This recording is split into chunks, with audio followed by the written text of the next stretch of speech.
Council meeting. I will call the meeting to order and ask Nicole to take roll call, please. Bodie. Here. Cacciatore. Here. Carberry Montgomery. Here. Kroll. Here. Rosendahl. Here. All right, please stand as you're able for the Pledge of Allegiance. I pledge allegiance to the flag of the United States of America and to the republic for which it stands, one nation, under God, indivisible, with liberty and justice for all.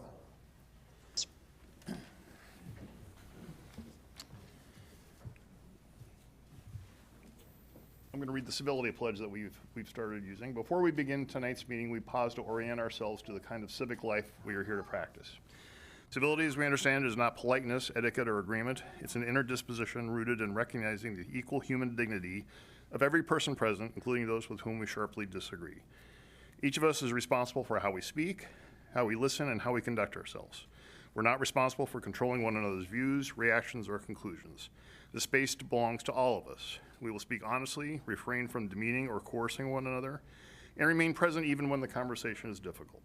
By holding one another in view as persons rather than obstacles, we sustain the trust that makes shared civic life possible in Urbandale tonight and beyond.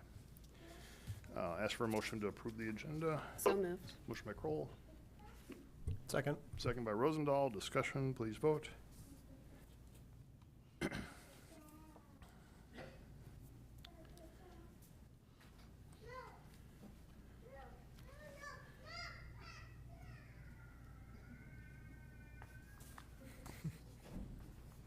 That passes.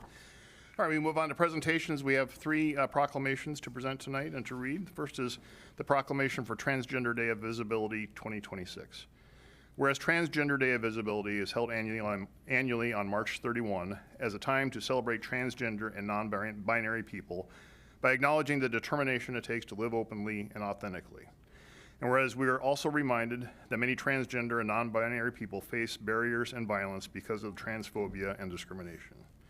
And whereas transgender and non-binary community members proudly live, work, and serve in Urbandale and in the city of Urbandale is an inclusive community where no one should live in fear for being who they are. Now therefore, I, Robert Andeweg, Mayor of the City of Urbandale, do hereby proclaim March 31, 2026 as Transgender Day of Visibility in Urbandale and proclaim that our community is stronger and more meaningful when everyone is included, represented, and celebrated for who they are. And I'd like to ask Ashley Campbell just to come up and accept this, Ashley.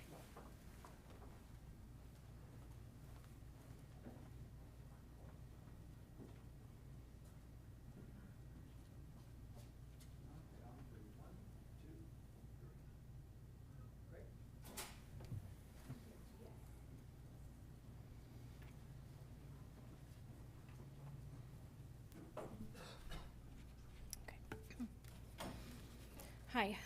I'm going to try to get through this the best I can without becoming emotional. My name is Ashley Campbell, and I would like to dedicate this proclamation recognizing Transgender Day of Visibility in honor of my son, Miles Phipps. He was unique and always lived his life authentically, his way, and was bullied relentlessly for it. I would like to quickly share his story with you and why this matters. At the age of 6, he asked to wear a suit to his first father-daughter dance. At 7, asked to chop his hair off so the boys wouldn't play with him differently since he looked like a girl. His logic was sound, but he was still bullied anyway. In middle school, he never fit in either. He was not feminine enough for the girls nor masculine enough for the boys. At 14, he came out as transgender, but not by choice. He confided in a trusted teacher who legally had to out him. Afterwards, the bullying became more targeted and severe. Over the summer of 2025, he found hope and completed RAGBRAI with the Dream Team, a group of people where he was wildly accepted. He shined brightly in a way I'd never seen. He spent time writing songs with his guitar and uploaded them to Spotify in hopes that one day to help people with his music, much like his favorite artist, Noah Kahn. As the summer ended, he transferred to Urbandale High School where he felt more accepted, but the targeted bullying continued. He'd spend hours telling us the slew of slurs and hatred thrown at him daily as tears streamed down his face, stating that there must be something wrong with me and asking, why can't I just be normal? There wasn't anything wrong with him, he just didn't fit into a binary society that wouldn't accept him for who he was. His story ended in tragedy. The day before he took his life, he was again betrayed by a teacher who this time publicly embarrassed him and refused to use his legally accepted pronouns. After years of therapy and a lifetime of relentless, unconditional love from his family, we lost the battle. His story is sadly not unlike far too many others. People trying to live their truth and authentically be themselves, yet feeling like they don't belong. Visibility for trans people is important. It tells them that they are not alone, but it is not without risk, because people who are visibly different become targets. May we never forget this tragedy, but instead learn from it. I lost my son, a 15-year-old child, because he never felt accepted outside of his home. Despite living as the target of bullying much of his life, Miles never stopped believing in the power of kindness and empathy. So as his mother, I trudge on, trying to get people to understand the importance of those beliefs. Under the slogan, "His name is Miles," I'm trying to spread the understanding that your words matter, that kindness and empathy should be shown towards everyone equally. Being decent towards one another, regardless of religion, race, or political beliefs, shouldn't be a question. We don't have to agree to be kind.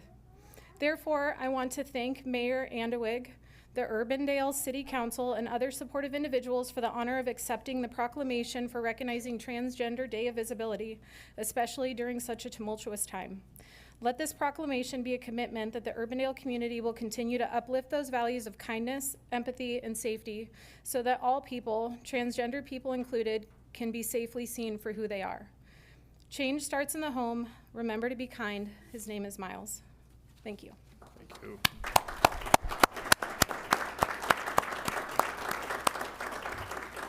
Thank you, Ashley.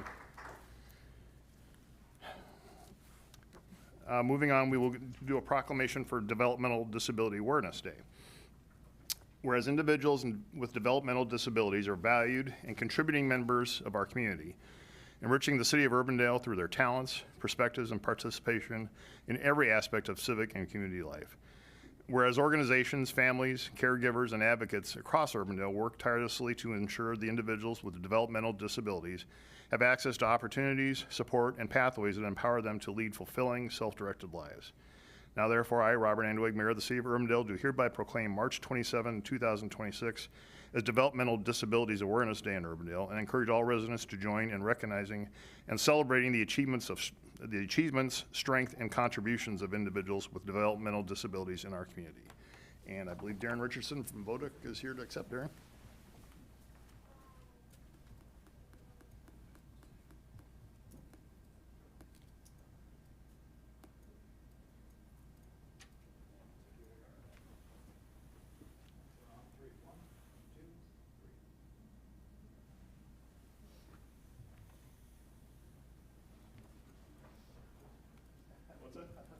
Okay, all right, well, thank you very much. Thank you. Thank you for everything.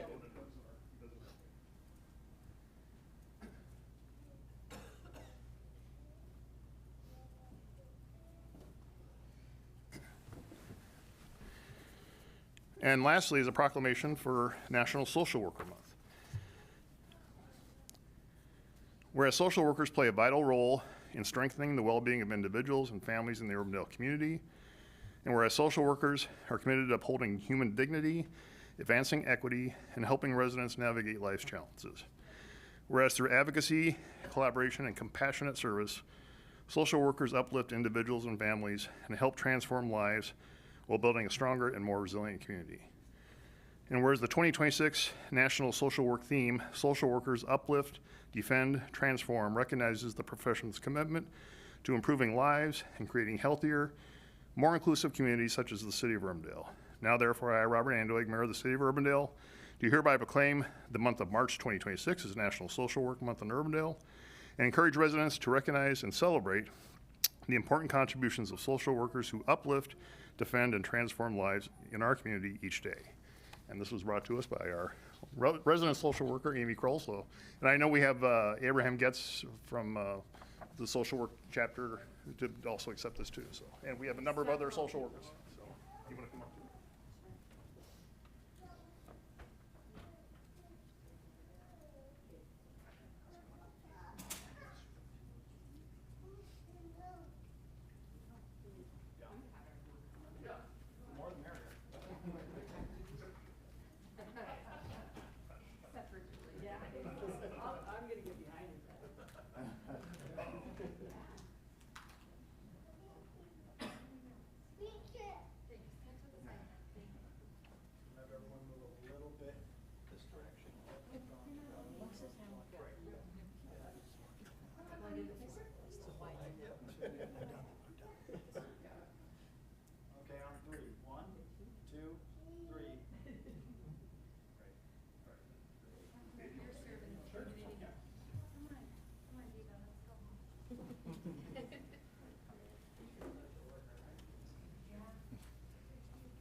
Hi, everyone. My name is Abe Getz, and I'm the president of the Iowa chapter of the National Association of Social Workers.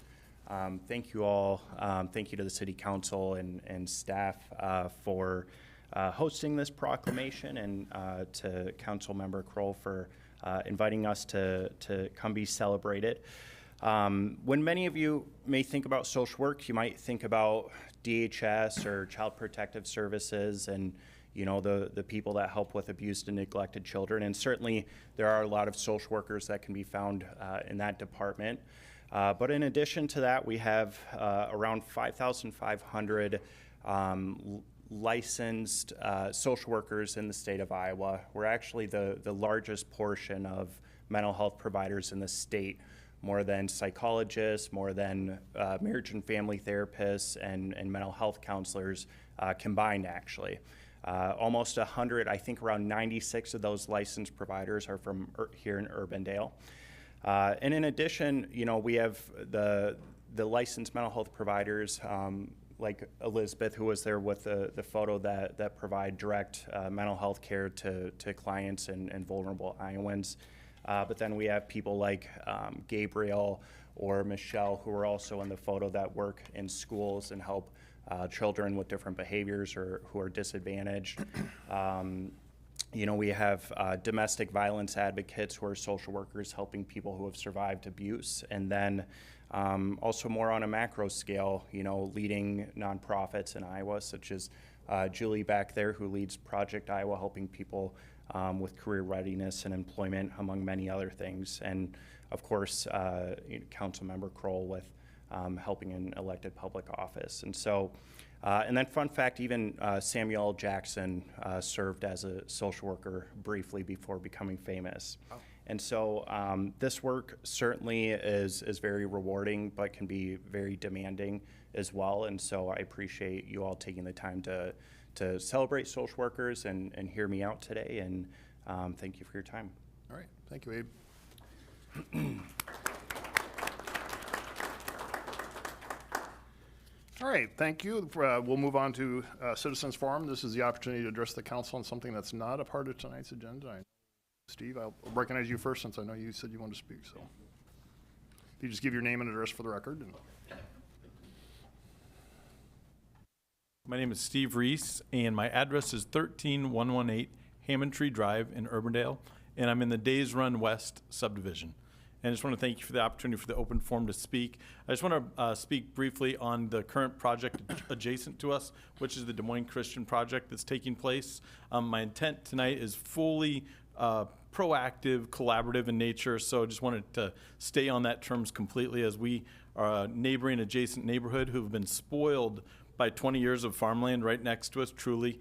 Loved it. We love Urbandale as a 20-year resident, but we've had this wonderful farmland. Now we've got a little disruption, but we live in a community where we chose a school district, Webster Elementary, and so we're used to that, and we expect change to come, and it's here now. So I just want to be proactive as we're starting to see some of the changes take place and bring them to our attention, and how can we still remain collaborative and proactive as potentially our quality of life can be disrupted, with different changes that are occurring.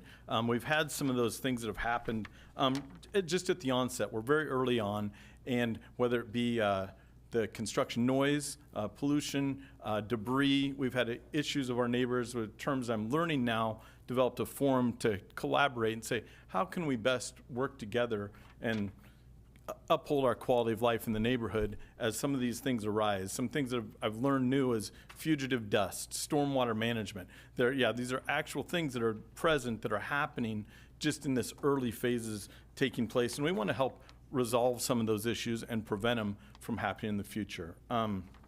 So being early on, some of the residents have reached out to the DNR, to the Urbandale City Council, or to members of the Urbandale staff, and to Polk County Health, say, okay, we've got these things that are happening. What can we do?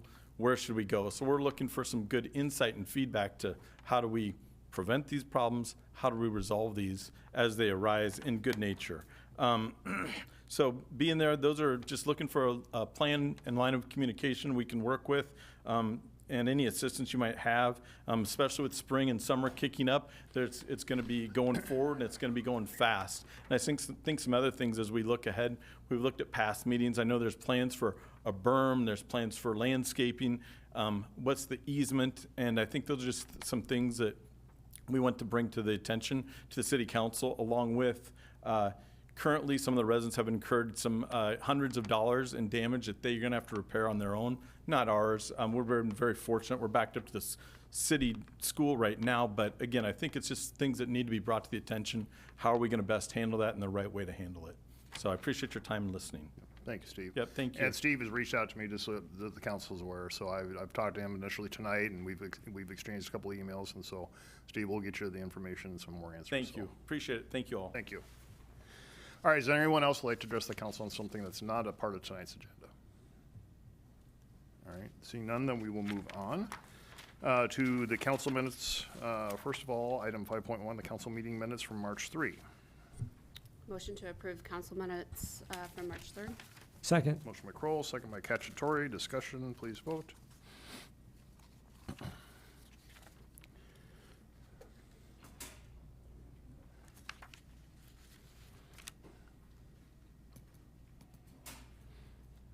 That passes. And then secondly, item 5.2, to approve the minutes from the March 10 lunch and learn. Move approval of the lunch and learn meeting minutes. Second. Motion by Kroll, second by Cacciatore. Discussion, please vote.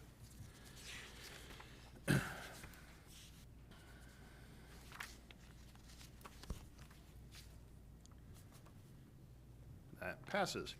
Item 6 is the consent agenda. There are 19 items on there for approval. Motion to approve the consent agenda? Motion by Rosendahl, Second. second by Kroll. Discussion, please vote.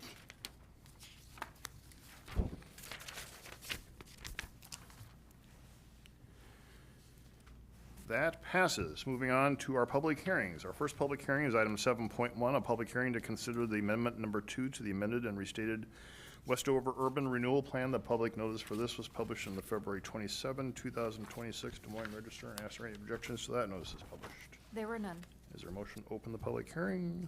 So moved. Motion by Cacciatore, Second. second by Carberry Montgomery. Discussion, please vote.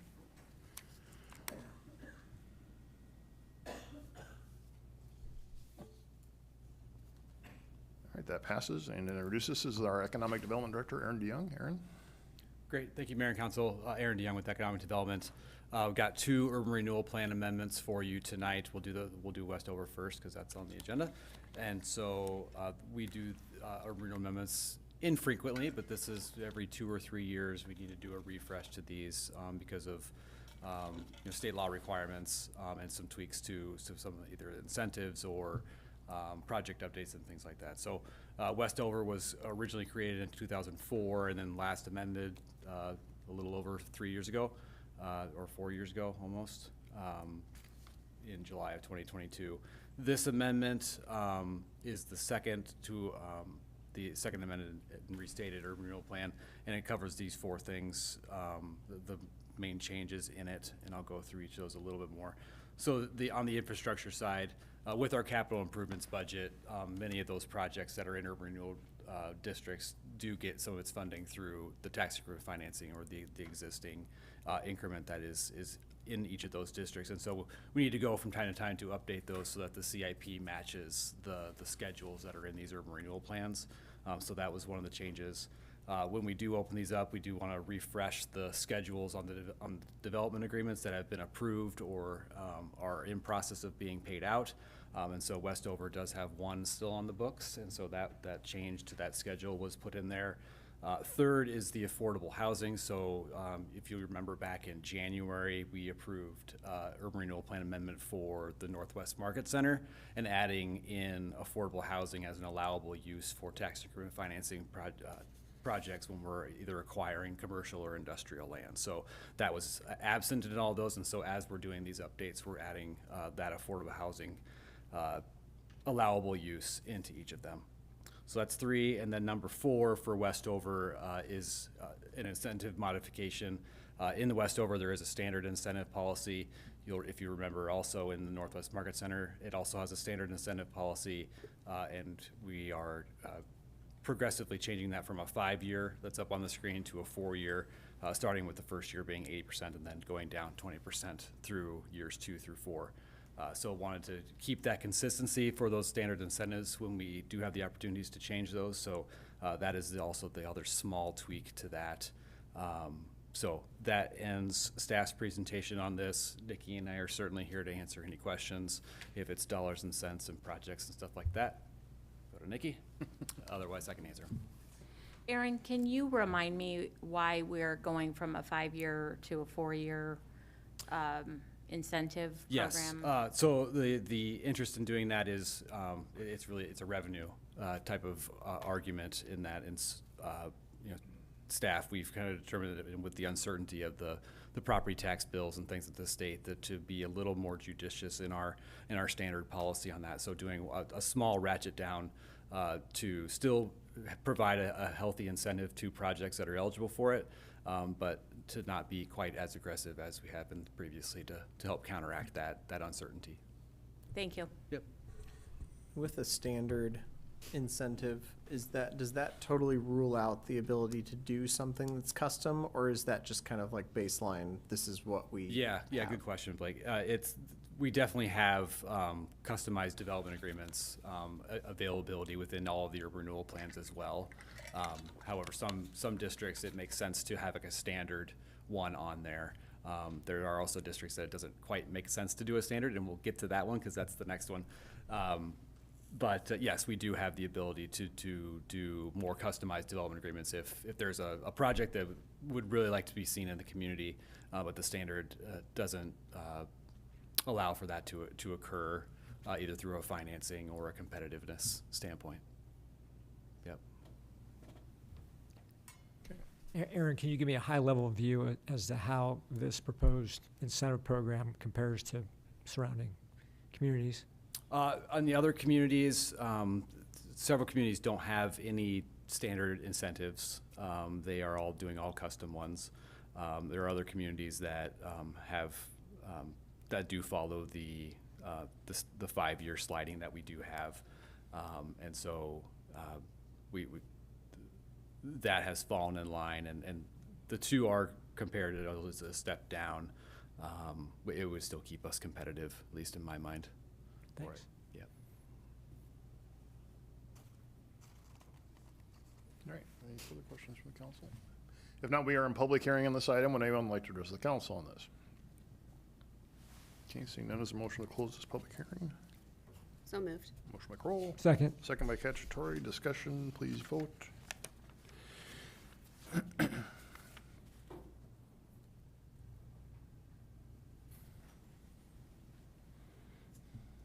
That passes. Motion to approve Council Letter 8528. Motion by Kroll, Second. second by Cacciatore. Discussion, please vote.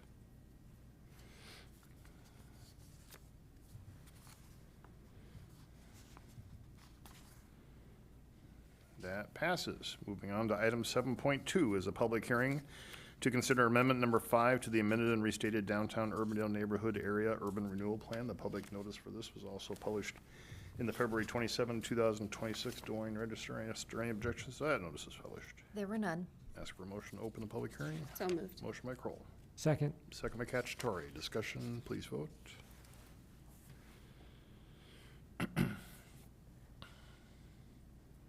That passes. Aaron? Great. Okay.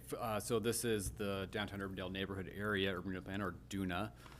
That's the acronym we've been using for a long time on this. It was originally created in 1995, which covered the traditional downtown or Douglas Avenue corridor, and it's had a few expansions to it over the years.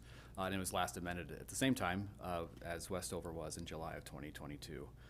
This is another similar amendment to it, so I won't belabor some of the projects here. I guess to step back, I mean, DUNA is kind of our amoeba district to follow Douglas, go kind of up along Merle Hay and then down 86th Street with that. So to update the infrastructure projects like we just walked through with Westover, with that, DUNA has a bigger schedule or improvements that are happening. This is to incorporate many of the downtown projects that have been included into the CIP. particularly in the downtown revitalization effort, so those have been incorporated into this.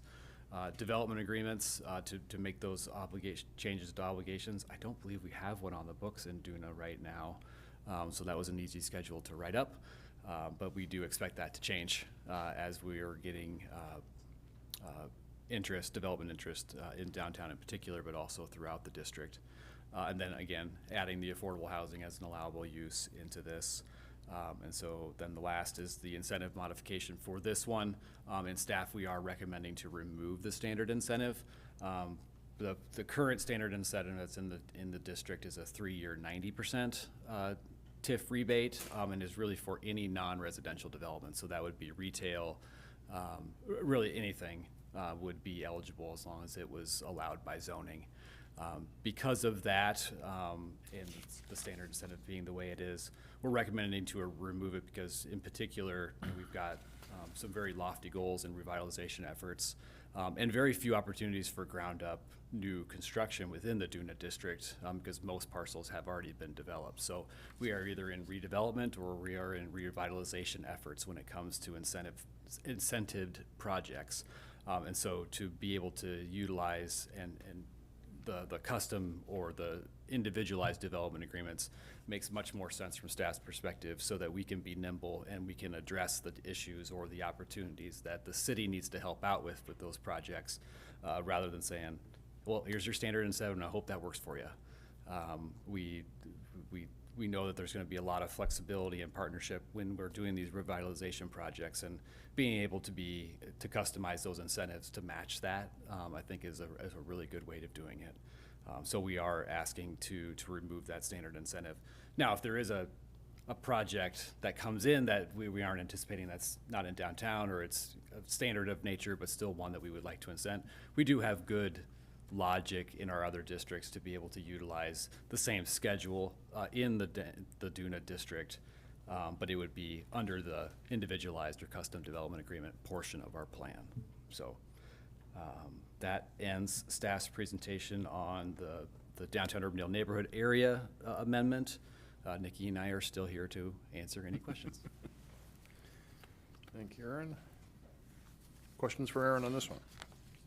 If you were to be here when this was forming, would you recommend it be in multiple districts, or is this advantageous to have it kind of snaking along?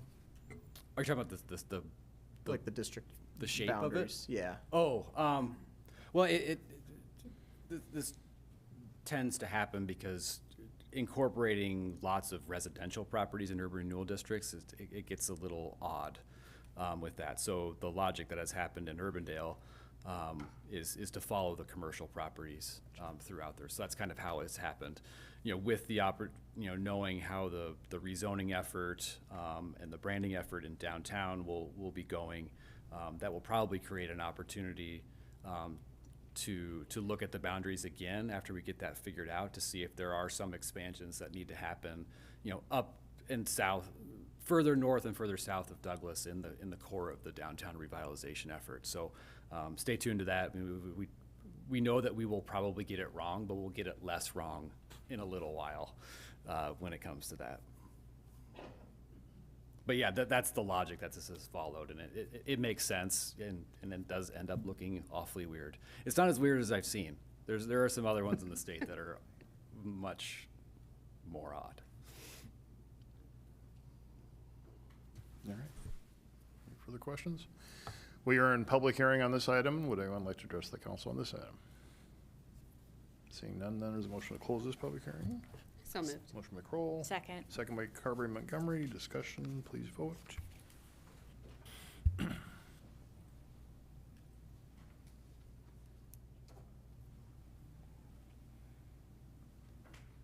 That passes.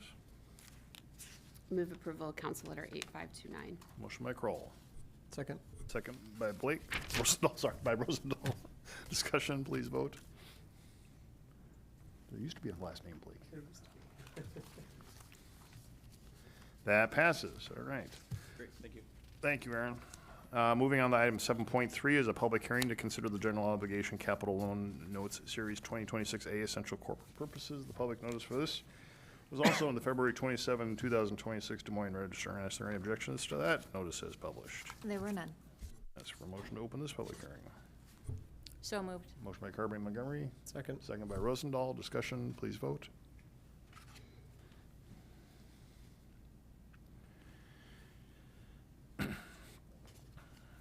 That passes, and introduces is our Finance Director, Nikki Lamb. Nikki?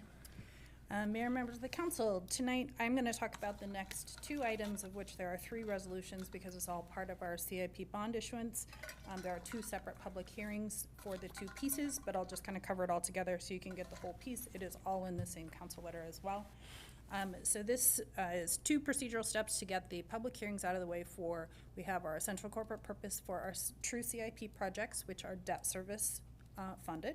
So that is the first public hearing that we're having tonight. That is for issuing 5.5 million, or not to exceed 5.5 million. It's just over 5 million in actual is what we anticipate actually selling for that. That covers all of the CIP projects. If you recall, this is a really small issue because the remainder of more than half of our CIP is being funded through our local option sales tax reserves that we set aside for capital projects. So this is good news. We're actually, for the first time in, I think, almost 10 years, we are below the bank qualification limit of issuing $10 million.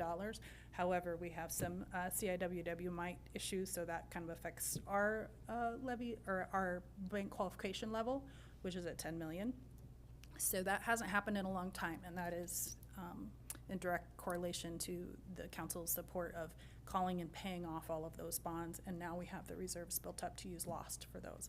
So we are using that, but there is still a small portion of it that is going to be covered under our regular GO issuance. These are in capital loan notes, which we've done for the last several years. No real issue. It's still under the full faith and credit of the city. So that's the first piece. The second hearing is related to the TIF portions of that. We actually have TIF projects in all three, hence why Aaron was here to make sure that those projects are appropriately listed. Westover, we hadn't updated in a while. We have a small project there. We have a couple in Duna, and then Northwest Market is always one that is covered there. So that is another $3.5 million for the current CIP to cover those projects. And the last piece that goes with it, this is just standard so that we can adopt our budget, is to do the pre-levy, it's called. So it effectively is saying you're authorizing me to issue a levy to support the bonds that we're going to sell. Because the budget hasn't been approved yet, this is that step. So it's just a procedural item that is attached to it that the county auditor makes sure has to have it on file before I can accept the budget. So those are the three items I have for you. These have all obviously been talked about at length in our CIP process, and happy to answer any questions you have on those. Questions for Nikki on this? All right, we are in public hearing on this item. Would anyone like to address the council on this item? Seeing none, there is a motion to close this public hearing. So moved. Motion by Cacciatore, Second. second by Rosendahl. Discussion, please vote.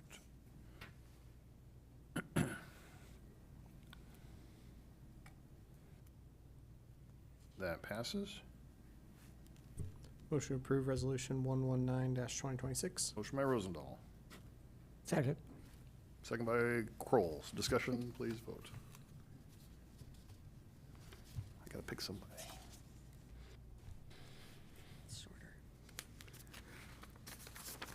That passes. Item 7.4 is a public hearing to consider the general obligation capital loan notes series 2026A Central Corporate Urban Renewal Purposes. The public notice for this was also in the February 27, 2026 Des Moines Register. Asked any objections to that notice is published. There were none. Yes, we're motion to open this public hearing. So moved. By Carberry Montgomery, Second. second by Rosendahl. Discussion, please vote.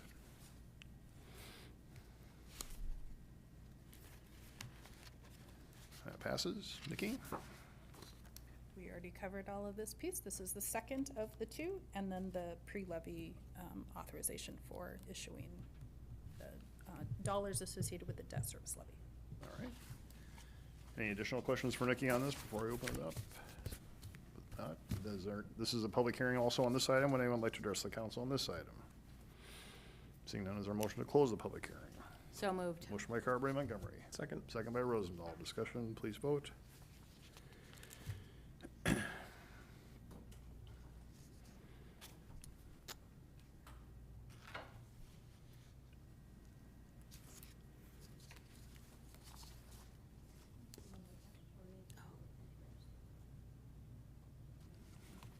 That passes. And just to note, there are 2 resolutions on this item. Move approval of resolution, have we done the first one? Or were we closing the public hearing? Well, I was closing the public hearing, so Okay. you're on the first one.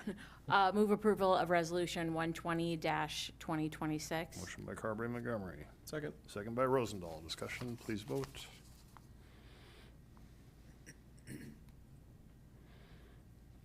That passes. Move approval of resolution 121-2026. Motion by Carberry Montgomery, Second. second by Rosendahl. Discussion, please vote.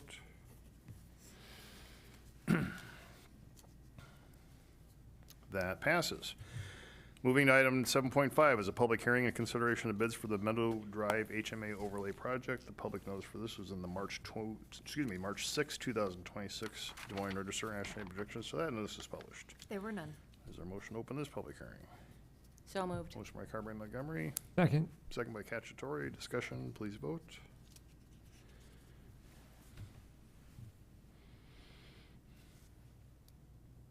That passes. And introducing this is our Director of Engineering and Public Works, John Larson. John? Yep, good evening, Mayor, members of the council. This is our Meadow Drive asphalt overlay project that goes from 142nd Street west to a half mile west of 156th Street. Just a little bit of background on this one. This is a joint project with the city of Grimes, where Grimes is the lead agency. Back on November 3rd of 2025, we approved a 2080 agreement. This is all part of the 142nd Street project. So basically, we were the lead for 142nd Street. Grimes is the lead on the Meadows portion of the project. So Grimes did receive 4 bids on this project. And we're recommending the low bid from OMG Midwest, doing business as Des Moines Asphalt and Paving, in the amount of $1,489,128.21. That be accepted, and that we agree that Grimes should enter into a contract with Des Moines Asphalt. The bid was approximately $350,000, or almost 19% less than our estimate. Then Urbandale's share of the project will be just under $450,000. They'll be installing 3,700 tons of asphalt on the Urbandale portion. And since this is a Grimes project, they set it up that it has 30 working days as the contract, so we anticipate this project being done in 2026. Then just kind of where we're at, the colored box is Meadow Drive. Here's 142nd Street on the right, 156th Street. So this area right here is what's currently in Urbandale. To the north of the project is in Grimes. Then this over here is currently in Dallas County. And our next public hearing will be related to annexing this piece over here. So the bulk of the property, or the project, will ultimately on the south side be in Urbandale. So with that, I'd be glad to answer any questions. Okay. Questions for John? Does that split, I think we talked about this, but does that split encompass including that portion? Yes, the entire area that's colored in here will have the overlay. But I mean, like for our share, Our is share, yes, all is that's the entire currently in south side. Urbandale. Yep. Plus, is it plus the property that's we're considering tonight, or? Yes. Okay, Yep, everything's included on the south side from 142nd to that half mile west. gotcha. Yep.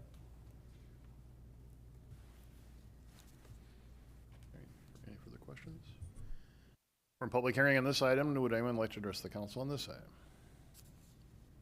Okay, seeing none, is there a motion to close this public hearing? So moved. Motion by Carberry Montgomery, Second. second by Rosendahl. Discussion, please vote.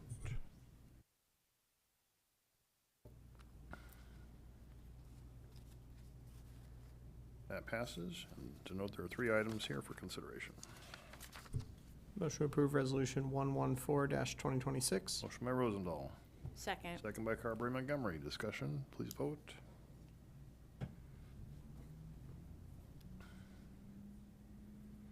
That passes.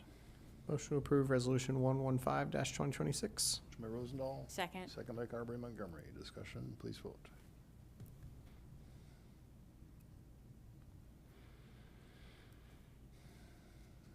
That passes. Motion to approve resolution 116-2026. Motion by Rosendahl. Second. Second by Carberry Montgomery. Discussion, please vote.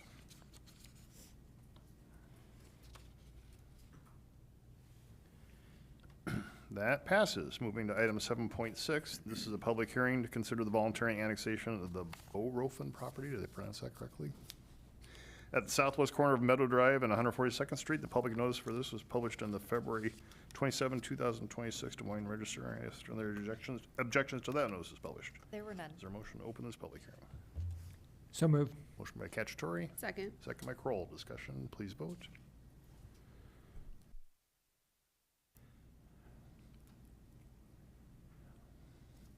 That passes. And introduces is our Community Development Director, Rose Schroeder. Rose? Thank you, Mayor and Council. This request in front of you is a 100% voluntary annexation. The petition was received, filed by property owner, Mr. Borofen. It's just shy of 76 acres, more or less, and it is at the southwest corner of 142nd Street and Meadow Drive. So as John was just talking about the improvement, the overlay of this roadway, we are right here on the southwest corner. This is within the Grimes and Urbandale annexation agreement area. As John also noted, this side of 142nd Street and to the north of this property is in Grimes. Here is Urbandale on the south, and this not shaded part is still unincorporated Dallas County. So we have received this request, just for a little more orientation. Here's Waterford Point to the south. At the time, this property is owned by a different property owner who is not interested in being annexed at this time, which is why we are not considering that today. In our comprehensive plan does provide a designation for this, unlike some of our far west growth areas, which are a little bit farther out. This property is designated as a combination of single family, mixed residential, and local commercial, which is not dissimilar to a lot of our intersections and our growth areas. We have provided public notice and publication to all the required parties, held the required consultation hearing. We have not received any comment from any of those notifications or the consultation hearing. If the council takes action on this evening, because it is 100% voluntary, this will go to the State City Development Board, and following their publication of findings, there's a 30-day appeal period, and then they can file with both the county and the Secretary of State. My staff report here originally projected that might occur in May on the City Development Board's agenda. We actually think we might be able to get it on their April agenda, so that might slide a little bit sooner. Happy to answer any questions. I would also, I guess, just add, for the good of the cause, at this time, there's not a specific development proposal. We have not had conversation about a literal project on this site yet, but in fact did receive that voluntary petition. Happy to answer any questions. All right. Thank you, Rose. Questions for Rose on this? All right. This is a public hearing as well. Would anyone like to address the council on this item? Seeing none, is there a motion to close this public hearing? So moved. Motion by Kroll, Second. second by Cacciatore. Discussion, please vote.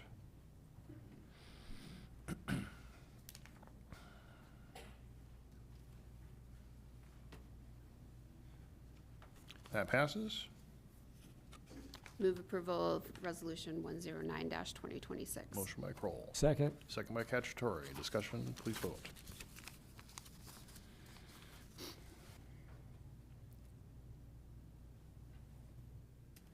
That passes. Moving on to item 8.1 is to consider the Magnolia Heights Plat 12 Townhome Site Plan at 153rd Street and Walnut Meadows Drive. And introduces is our Assistant Community Development Director, Christy Bales. Christy? Very good, thank you. We are at the general intersection of Waterford Road and 156th Street. I have those red lot lines turned on. That's where what we use as just a staff guide to show what we have preliminary platted in this area. So where you see the white lines, those are recorded. Where you see the red lines, those are part of the preliminary plat but not yet recorded. Before you tonight is the site plan for the townhome developments for these lots that I've kind of zoomed in here.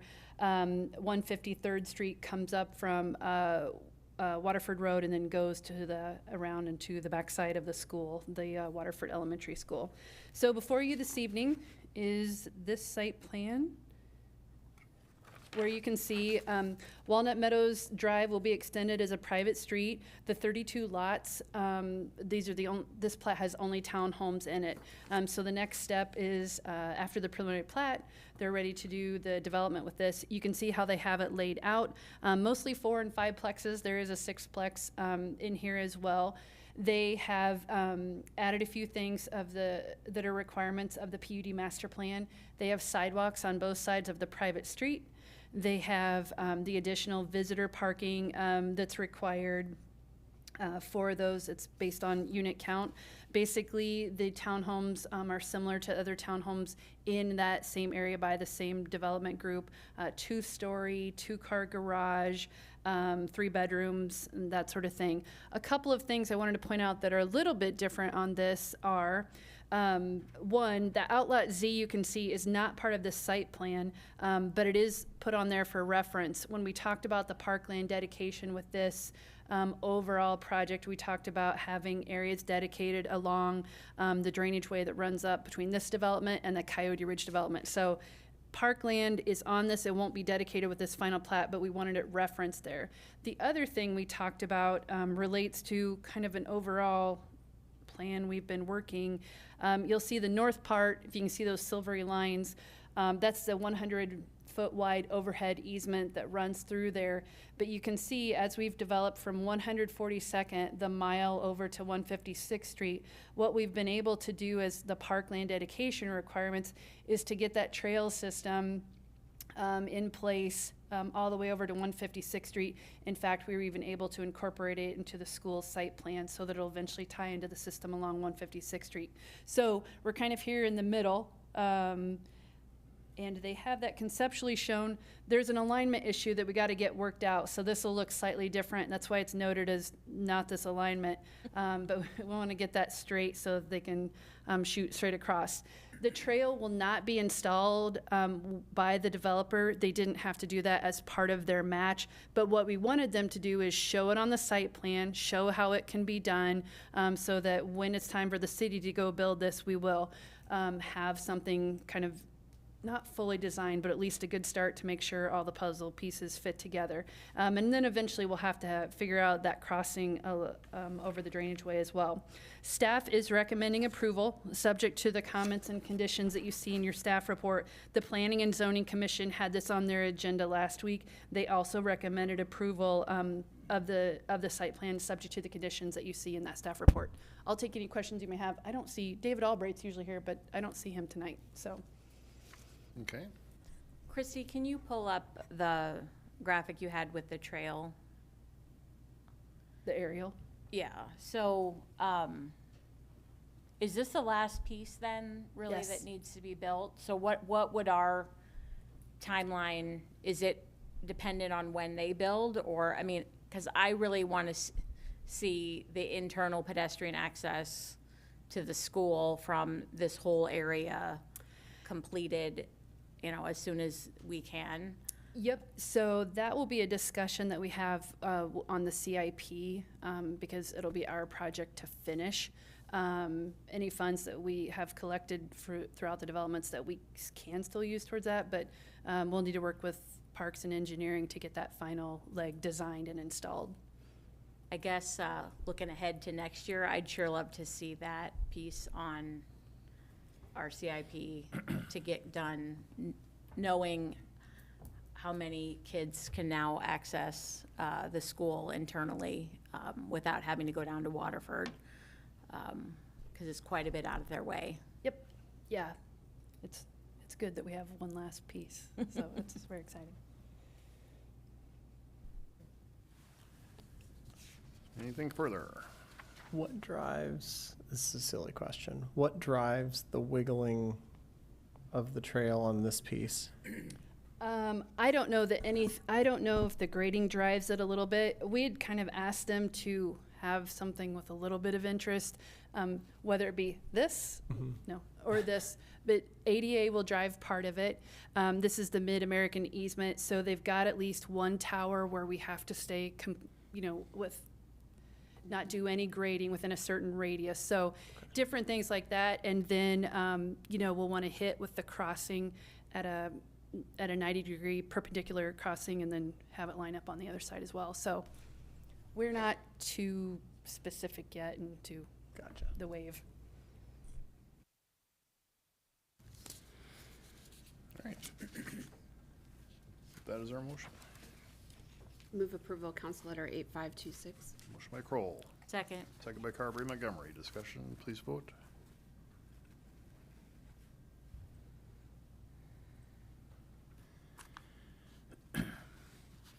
That passes. Moving on to item 9.1 is to consider the second reading of the Hilton property rezoning from A1 Agricultural Reserve District to PUD Planned Unit Development District to 184th Street and Meredith Drive. Christie? Very good, thank you. And if you wondered on the last one why I was looking around, we used to have a copy of the CIP close by, so I was trying to get my hands on it, but I'll look that up for you. So we were here 2 weeks ago. The council made a motion. You'll recall this is similar to what Rose talked about on the comp plan for the Bohofren property. It's designated local commercial, mixed residential, and a single family, kind of on the 80 acres, just a slightly different orientation. So you have in front of you consideration to rezone that 80 acres from A1, the Ag District, to PUD. And there was a PUD master plan that was discussed. And so in your report, and I can flip over to that in a little bit, we added some bolded language to reflect your motion. The applicant came back and said, hey, instead of trying to say what doesn't go in what area, how about we say just what can go in a certain area? So I'm going to flip to the last page. This is the last page that was in your updated council letter, where they proposed to allow placement of multifamily residential principal structures only in the south 625 feet of parcel B. And so you can see where that measures on this plan. You can see the line work of the other single family residential.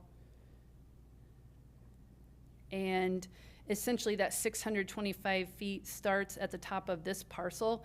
This parcel is owned by the Owners Association and is part of their stormwater detention system. And you can see how there are some easements that run through there with pipes and that sort of thing.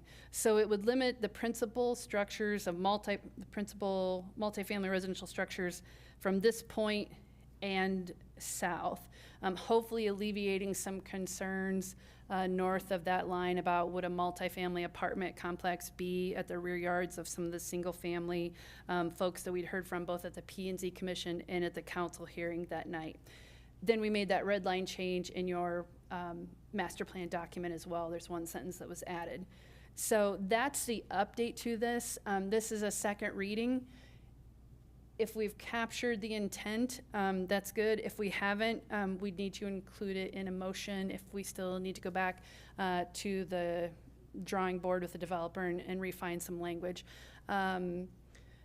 Representatives from the development group are here tonight, but the public hearing part of it has closed. So if you have any questions related to that, I'll try to answer them.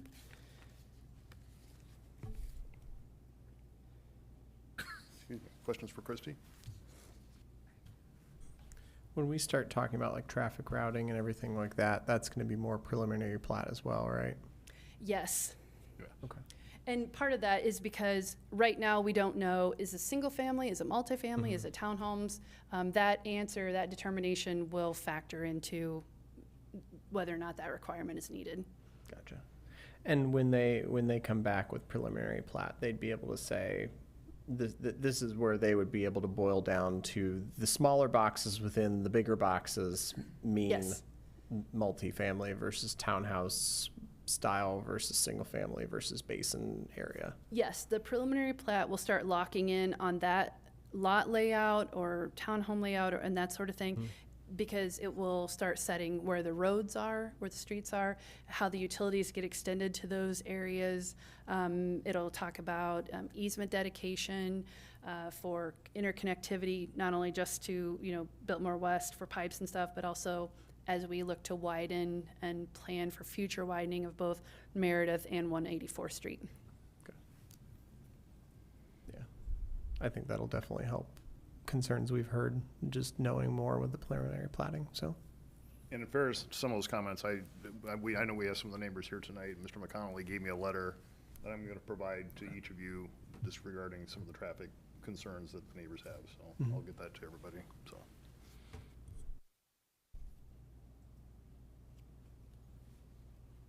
With that, Move approval of Council Letter 8538.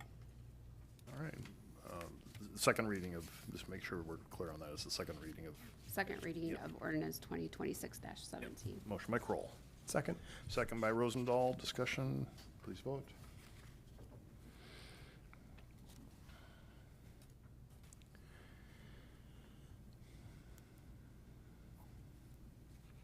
That passes. Moving on then to item 9.2 is to consider the general obligation bonds redemption series 2020B, and Nikki would answer any questions if there are. Motion to approve resolution 118-2026. Motion by Rosendahl. Second. Second by Cacciatore. Discussion, please vote.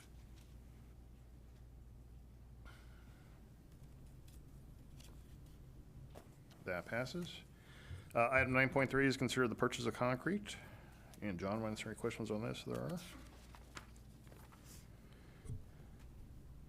Motion to approve council letter 8522. Motion by Rosendahl. Second. Second by Cacciatore. Discussion, please vote.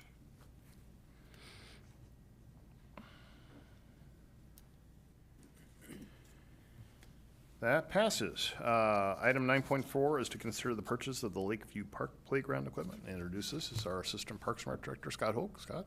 Thank you, Mayor and Scott's Council. got a lot of these coming up here, so. Happy to be here.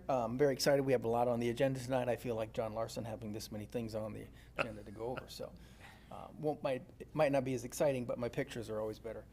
So we were talking first about Lakeview Playground. Lakeview is kind of tucked up here in the corner, just off Parkview Drive, for those of you who might not venture that far into the park.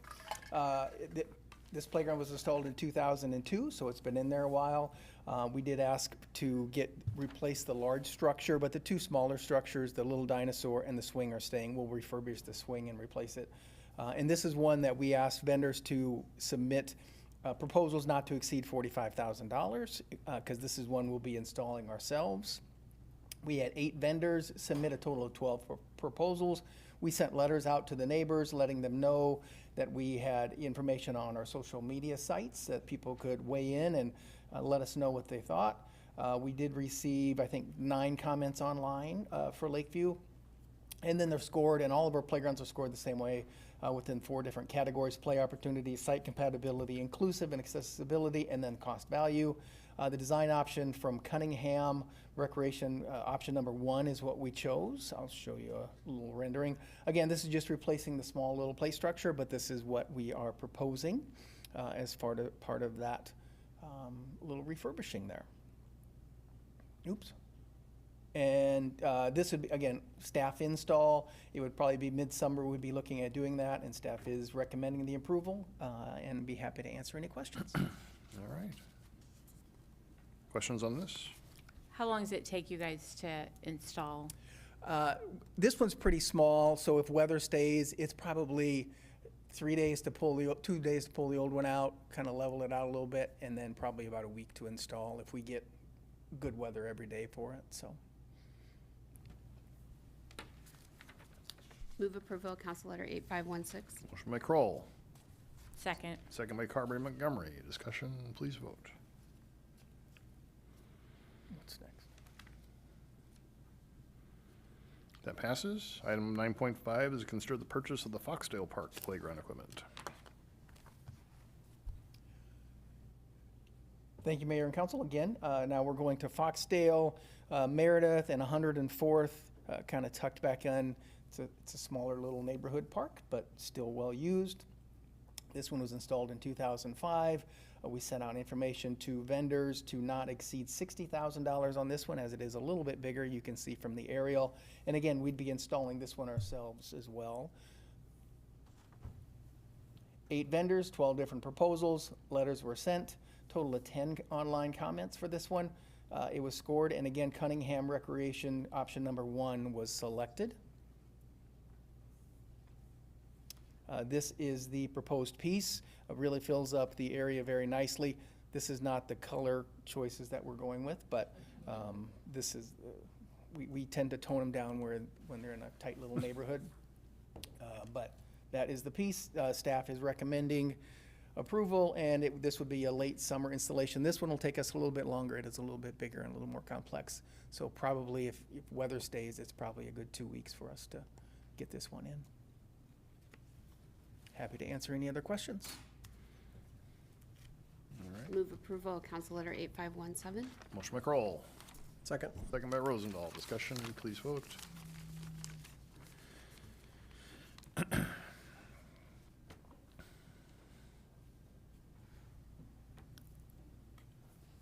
That passes. Item 9.6 is consider the purchase for the Bestland Park Playground Equipment and Rubberized Surface. Thank you again, Mr. Mayor. Bestland is one of our older pieces that's still in place. It was installed in 2001. And for this particular one, we did ask the vendors to include an option that would have pour-and-play surface underneath it. Also to include 2 belt swings, 2 tot swings, and 1 companion swing. A not to exceed amount of $205,000 is what we set this one at. We had 9 vendors, so 15 proposals this time, 11 online comments. Again, we evaluated, again, this is another Cunningham piece, so they were very aggressive this go around for us. We've used Cunningham before at a lot of different parks, but they were very aggressive this go around. That is the staff recommendation. This is the piece. It's got a lot going on. It looks going to be a great piece in the park. And of course, the pour and play is going to be a great addition up there as well too. So this would be installed by the vendor. We don't get into pour and play. That's done by certified installers. It does have a few other just fun amenities, including some musical instruments that'll be close by. The companion swing, just some great features with this piece. Obviously, delivery times takes a while on some of these and getting on their schedules. So it'll probably be this fall if we aren't able to make it in before school gets out. But staff is recommending the piece from Cunningham Recreation, and I'd be happy to answer any questions. Something I just noticed, and maybe you can provide some context to it. Game Time 1 had a Yes. higher score. Could you provide some context for that? Yep. So the scores are what the staff scores. And then we get online comments as well too. So the online comments were stronger for option number 2. So we went with that option because the score was so close. So. Yeah. And that was just people saying they preferred Yep. this layout Yeah. of equipment versus the others. Technically, we aren't asking for votes. We're just asking for comments, right? Yeah. Because we don't want to get into voting and all of that. But it did receive, actually, option number 1, we don't know if I can't remember if that got any comments, but quite a few came in on option 2. So we went with that one.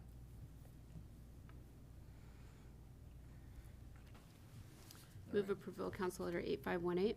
Motion by Kroll, Second. second by Rosendahl. Discussion, please vote.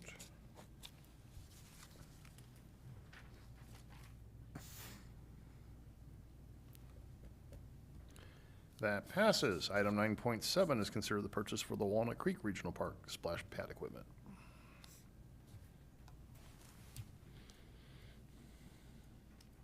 Okay, so now we're moving out to Walnut Creek Regional Park. This is where we installed that large playground last year, I guess it opened last year.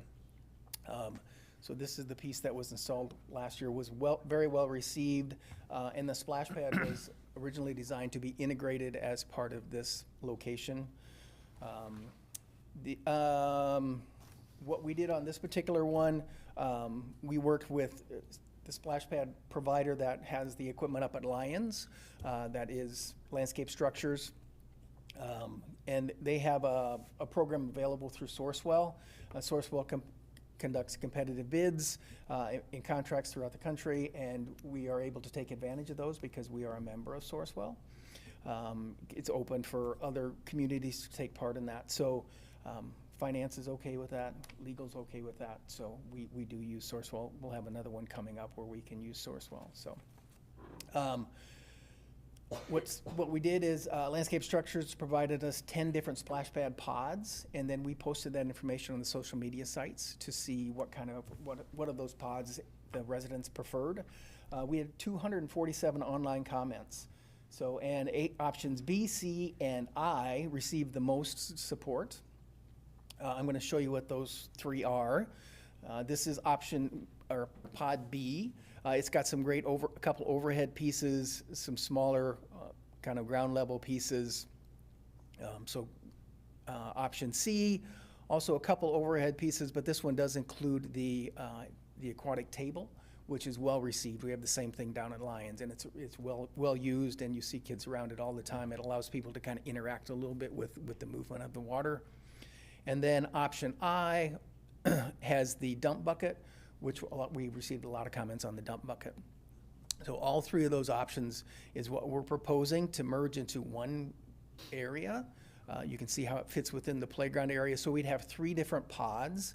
They all operate independently of each other.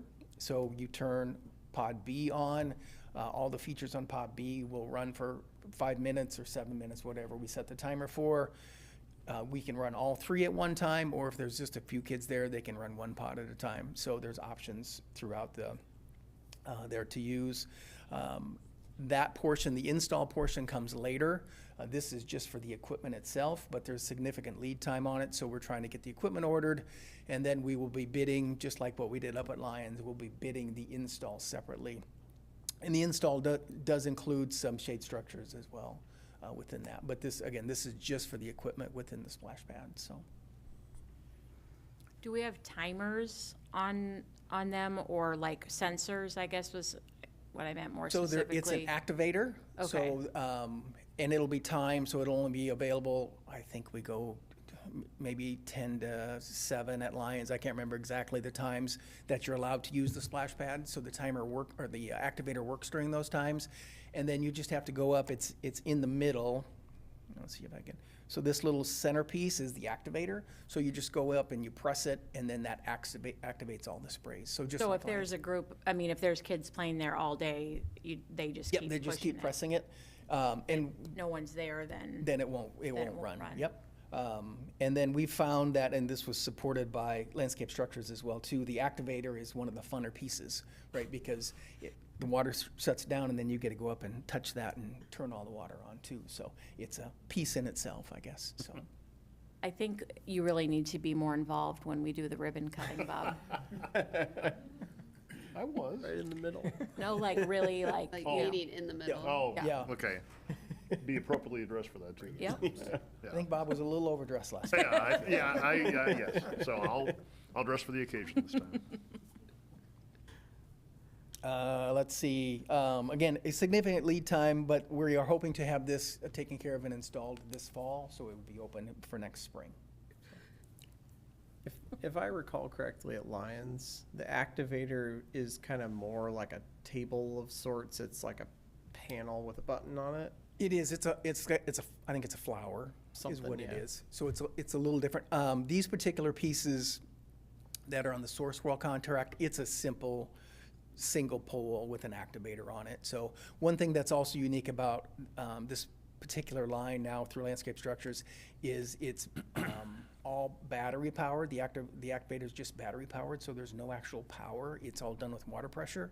So there's significant cost savings not having to run power to the site and then not have to run the pumps as well. So it's a newer design, not brand new. There's a couple others in the area that have them, but so it is a little bit different in that sense. But again, no power would have to be drawn to the site, just the water, and then we have to do the sanitary sewer away as well too. So I say that having kids that run yep.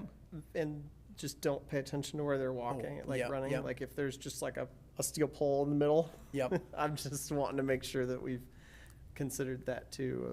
As being kids visible. running through the middle and Yeah. catching a pole on the way by. Yeah, and that's one thing that we always have to worry about when we have these active spaces and things like that. So, kids running into kids, kid running into equipment and things like that too. So the good thing is it's a single pole. So sometimes you get a little worried if there's protrusions a little bit, then you have to worry about somebody clipping that a little bit. But hopefully they've tested this enough to make it feel safe. So. Move approval, Council Letter 8532. Motion by Kroll. Second. Second by Carberry Montgomery. Discussion, please vote. Excuse me.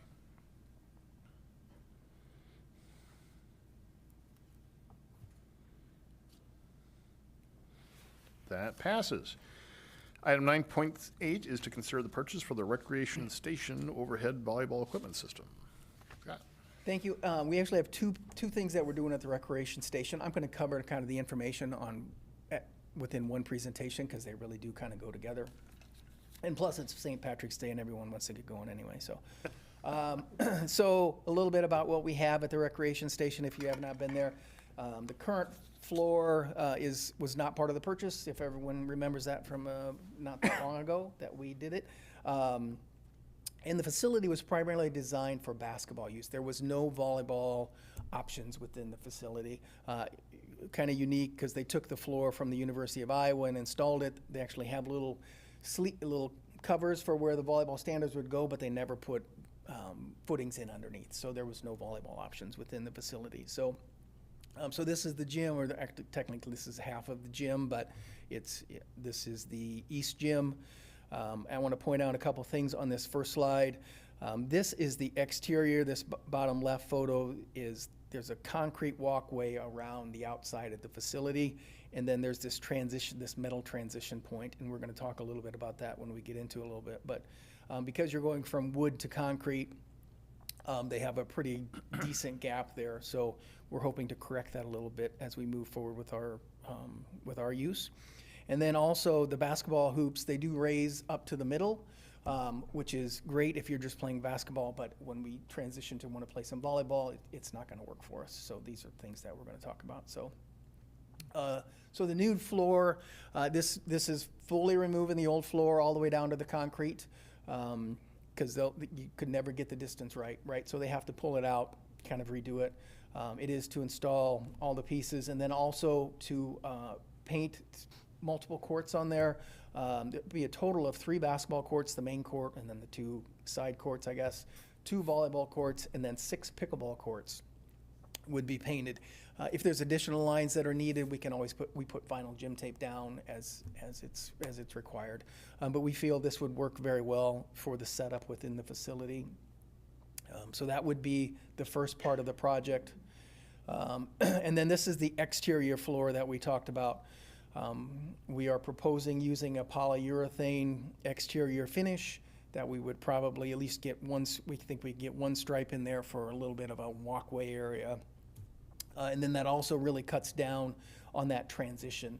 So if you're running after a volleyball or running after a pickleball, you don't have that metal transition in that point. So that would be the pad around the outside would also be included in this proposal. And then we're also looking at overhead volleyball standards. Again, there's no sleeves in the ground, so we have to do something to install volleyball standards. The overhead ones are much quicker to turn if you're trying to go from basketball or soccer to volleyball. They raise and lower from the ceiling, just like the basketball hoops do. You just flip a switch and it moves up and down. So it does go much quicker. But with that, we do have to, because they raise up into the ceiling, we'll have to have one of the basketballs that swing up, swing back. But we need to do that anyway because otherwise they'll be right in the line of play of volleyball. So we have to move them as well too. So this is another Sourcewell opportunity for us. The group we've been working is the H2I group, and they have a competitively bid contract through Sourcewell. They are actually they're nationwide, but they have vendors an office in the Des Moines area. So we are proposing using the Sourcewell for this, and the options and the costs, I believe, are included in the council letter. So, but I'd be happy to answer any questions that you might have about the project. I'm just really excited about this. I think Yes. it's pretty amazing how quickly we're able to turn this around and accommodate different sports and activities. I know that with the closing of Ignite up the street a little bit, there's volleyball teams looking for gym space. So I know that's the next item probably, or. And I will share the timing on this. The floor is not scheduled to come out until August or September. We'll do all of this at that time is the idea. So they'll take the old floor out, take care of the volleyball. They can be on the concrete and then install the new floor. So. All right. Move approval of Council Letter 8524. Motion by Kroll, Second. second by Carberry Montgomery. Discussion, please vote.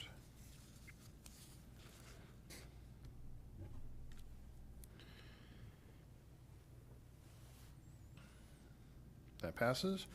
Then item 9.9 is consider the purchase of the recreation station wood gymnasium flooring. Scott? Anything further on this one? Nope, I don't, anything would have been covered in that one, so. Okay. Should be good. Move approval of Council Letter 8525. Yep. Motion by Carberry Montgomery, Second. second by Kroll. Discussion, please vote.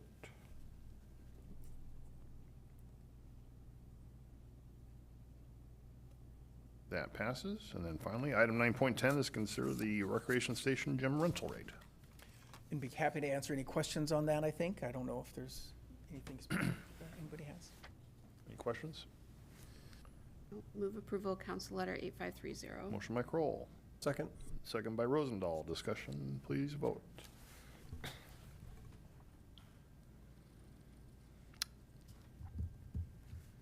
That passes. That takes us to the end of our voting agenda. Item 10, City Manager's Report. Dave? Just real quickly, everybody should have at your place a laminated orange, very bright and card.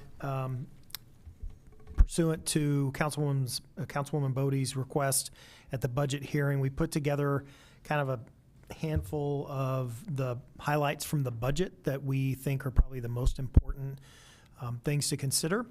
And so I know Councilwoman Bodie's remote tonight, but we'll make sure that she gets this electronically as well. And we'll have her laminated copy waiting for when she comes back so that she can see it.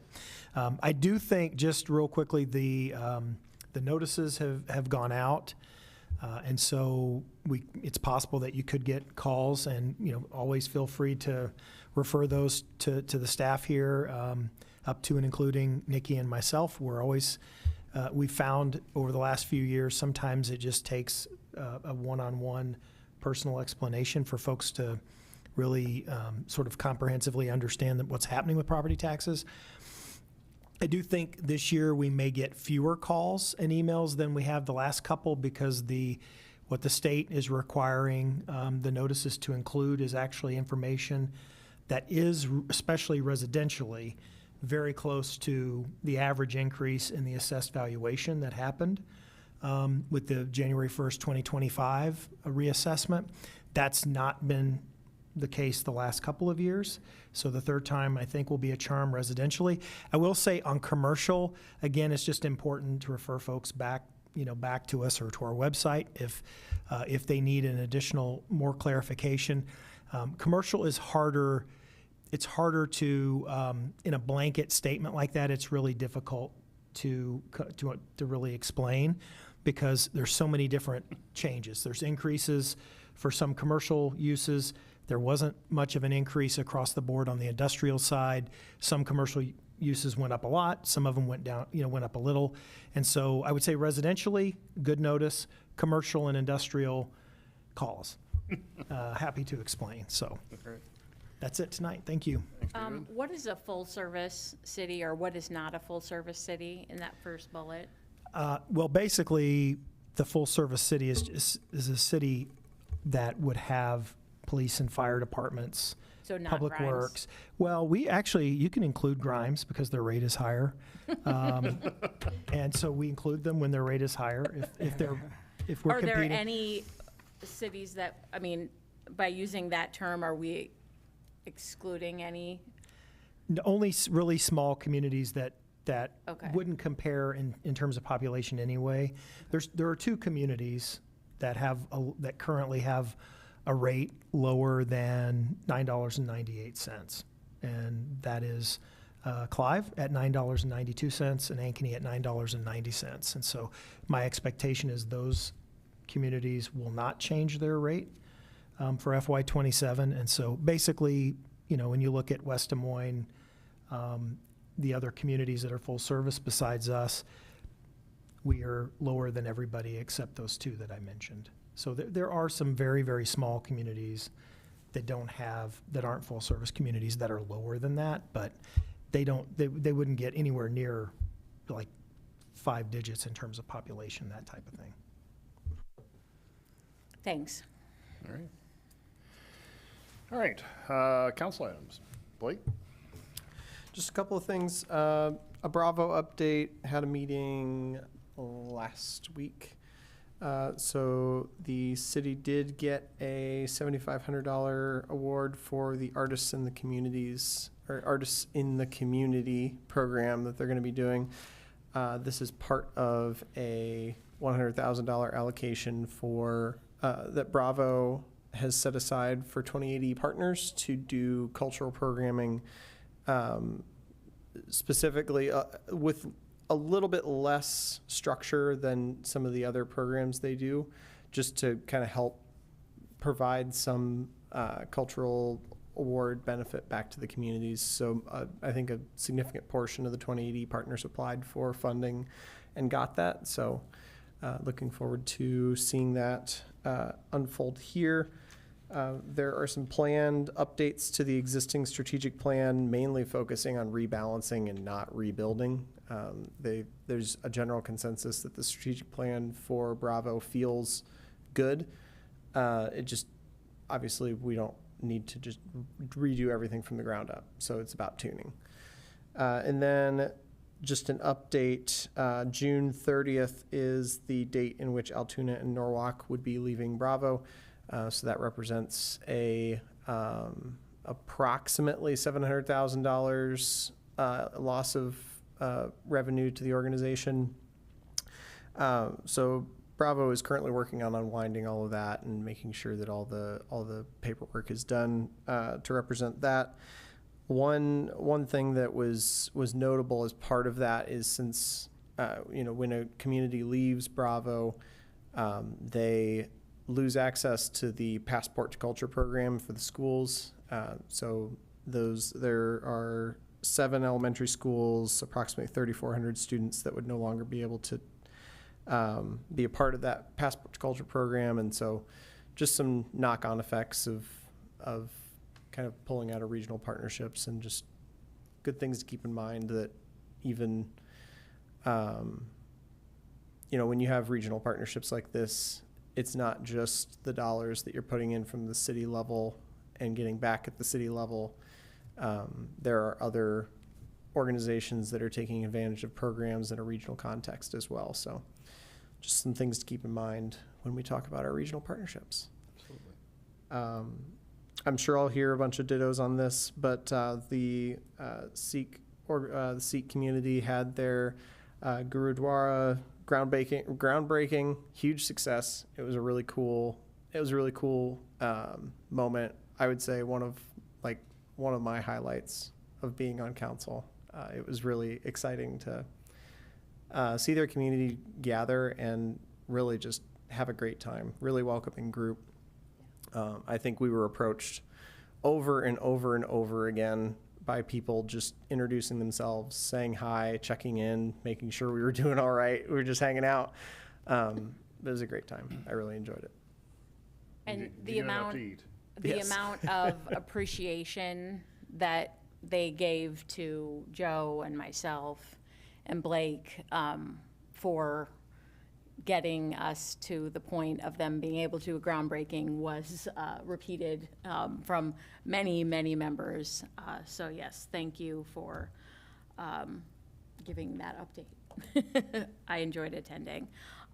So I had never heard the term fugitive dust before. That was a new one. I was just hoping when a communication or some sort of plan or discussion is worked out, you could get back to us with what the complaint mechanism is, or how the communication is going to occur. I guess I hadn't even really thought about the neighbors in that specific regard, but I'm glad that they're on top of it, and I know that we'll be on top of responding to their complaint. So I just want to make sure that when there's plans set up, you get that back to us. He reached out to me late last week, and I had an initial conversation with him. He and I have mutual friends, so that's how that started. So. I had a DART kind of emergency meeting. I can't remember if I told you this at the Lunch and Learn last week or not, but Amanda has submitted her resignation. We begrudgingly have accepted it, and we had a emergency meeting, I guess, this afternoon, and our intention is to keep our fingers crossed and hope for a local or internal applicant. And so we're going to be posting the job this week and closing it probably by the end of the month. If everything were to work out, we would have a new CEO in place before Amanda leaves. I think May 9th is her last day. So we have the utmost confidence in the staff at DART. We feel like we're in a really good spot with the implementation of Reimagine DART. I was talking to David earlier, 9 months ago, when we were in the middle of Reimagine DART, this would have been much more challenging, but we've done most of the heavy lifting. There's just a whole lot of signs that need to be replaced, bus stop signs, like thousands of them throughout the metro, and there's a lot more to it. But I will keep you guys apprised. As a member of the executive committee, I will be on the interview and selection team, so that's all gonna move really fast. And then the other thing I guess I just wanted to make a note about and hopefully get more information. It appears that the chamber is kind of changing their sample Urbandale to an event Yes. in the summer, and It's for the celebration of business aspect of, they're still Okay. gonna do the Citizen of the Year and that part of it in the fall. This is gonna be the award, the business awards that they do at the latter part of the event. Unfortunately, it's on the night of a council meeting. oh, okay. So- Well, And I pointed that out to Tiffany, but that was apparently the only night that they could get the venue for the event, so. okay, for future knowledge, maybe. Okay, well, I guess that doesn't really impact us then, but I'm glad for the clarification, because Yeah. I didn't quite understand what the difference was. Yeah. So that's all I have. All right, thanks, Bridget. Amy? MAC was canceled at the last minute, and, Yep. yeah. I have nothing else. Well, I did a Facebook post, but I'm going to give a nod to the mayor again for being awarded the Drake Law School Distinguished Public Service Award. Thank you, Joe. And I believe that that's going to be conferred upon you at the annual Drake Supreme Court Yeah. banquet, which I plan to attend. I attended the Employee Appreciation Day. Thought that was a great event. Glad that we do that. The Seek groundbreaking, as Blake indicated, was amazing. To me, it was the food and the music, and both of those were amazing. Yeah. I also attended Steve Chambers' retirement, 45 years. Congratulations to Steve if he's listening out there somewhere. Attended the HSA board meeting on March 11. There's a whole lot involved in that, but we talked about things like homeless prevention assistance, diversion program, and permanent supportive housing capacity. So I'm trying to get kind of wrap my head around what all is going on with the blueprint. They're doing a lot of work, and Doug Romick is doing a really great job as far as I can tell. What else? I want to congratulate the Urbandale Jayhawk boys basketball. And I know there are others in Urbandale, the Waukee schools, But I thought it was really cool that the Urbandale boys qualified for state. They were the 8 seed, so they drew the 1 seed that ended up winning the tournament. And Cedar Falls is by far the best team in the state, so there was no shame in losing that first round game. But I thought it was super cool that they got there. Also, the Urbandale High School mock trial team, which is not even really sponsored by the school. The school has granted permission to a group to have a high school team, and I'm not trying to knock the school district, but they haven't really supported it. And so, given that they have virtually no resources, it was absolutely amazing that the mock trial team qualified for state. And my good friend Lisa Perdue, if she's listening out there, she has been the coach for about 15 years, and frankly has funded it with her own money. So, kudos to her. That's all I've got. Well, thank you, Joe. I don't have anything further beyond what everybody else just already reported. So a lot of good things happening. I want to again thank Steve Chambers for his career at Urbandale. I mean, that's 45 years is a tremendous career, and again, I think it's just indicative. We just recently had the Employee Appreciation Day. It's just very indicative that we have great city employees that are very dedicated to this community. So thank you to everybody again for what you do in our community. So. And Mayor, I do have a few remarks from Pat, if I can Oh, relay sure, those on absolutely. her behalf. Yes, thank you. I apologize again for the technical difficulties. She wants to wish everyone a happy St. Pat's. And looking forward to the orange laminated budget notes. Thank you. As always, ditto to all said before, and she was sorry to have missed the seat groundbreaking, but. All right. And Pat, thank you for bearing with us. Thank you, Pat. All right. With that, we stand adjourned. Thank you, everyone.